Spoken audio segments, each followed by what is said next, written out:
قلنا نتحد ولا ننفصل؟ هو الوحدة هذه ما دامت أنها سياسية وقامت على المصالح السياسية فهي خاضعة لهذا. ليست الوحدة من الثوابت الشرعية ولا الانفصال من الثوابت الشرعية، بل كلا الأمرين خاضع للمصلحة والمفسدة. فإذا كانت مصلحة الناس في الوحدة توحدوا، والناس فعلا في البداية فرحوا بها في الجنوب، علماء وغير العلماء.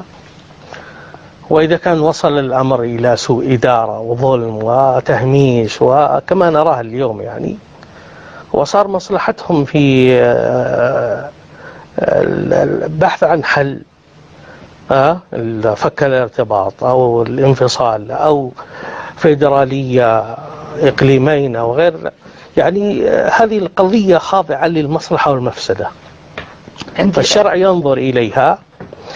هي لو كانت الوحدة على أساس تحكيم شريعة الله، أو حتى الانفصال على أساس تحكيم شريعة الله، سيكون من الثوابت الشرعية، لأن القتال يشرع لإعلاء كلمة الله.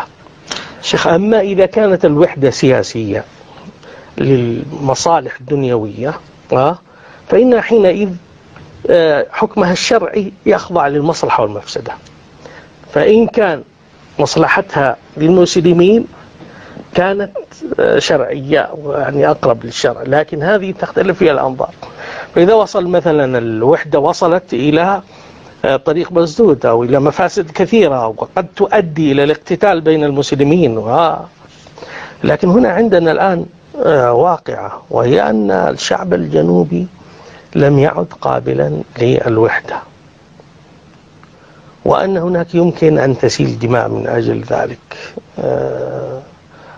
فهنا لا بد أن يتفهم الجميع حل هذه المشكلة. فجواب مباشر على سؤال الأخ، احنا نقول يعني هذه المسألة كحكم شرعي، وهو أن الوحدة ليست من الثوابت الشرعية بهذه الصورة الموجودة، لأنها وحدة سياسية. فمن الخطأ أن يصر أناس على الوحدة حتى الموت. القتال الذي شرعه الله عز وجل هو لإعلاء كلمته فقط.